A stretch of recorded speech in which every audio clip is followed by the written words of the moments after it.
atao raha mety andeha arintsika anao Samoely satria tsy mampaninona fa ohatr'izao zany fanao an'izy a maka atao mipira de mandeha mitady Samoela de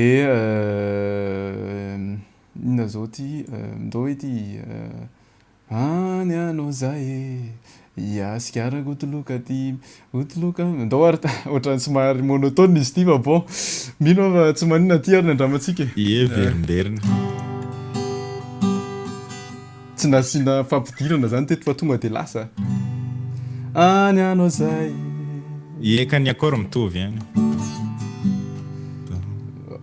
tsirotsiry fiarabeny enda ianao zay any anao zay ny vala efa ho tena tena vaovao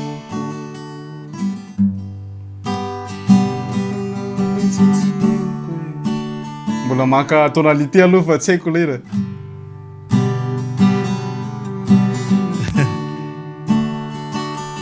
efa ka andiny faharoa zao ikalamela volo avako iny mety hoe zany ataoko zany tena azafady fa tsy mety tafiditra Asa tonalité D majeur na Ré. D reny départ fa tsy sol ok azafady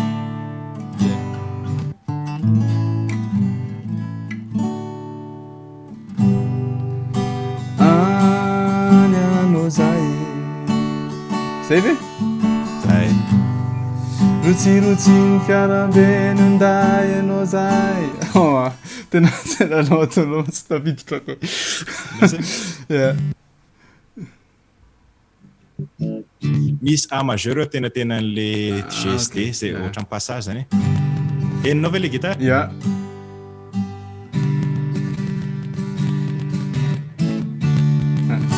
De misy passage e.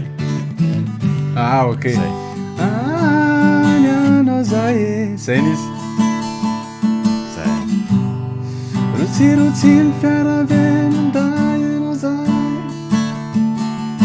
Adinoko lehilahy. Ny vala efa folo sy roanjato tena vaovao.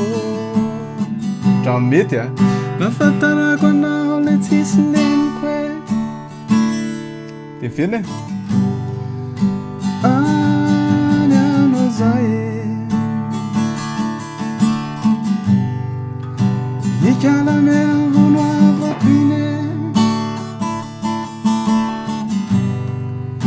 namena tsy foiko ny sady tsy fony aho e lokonareo fa ny fiatiavanao miditra an'le prise amizay sikaragodoloka ty Sikaragodoloka ty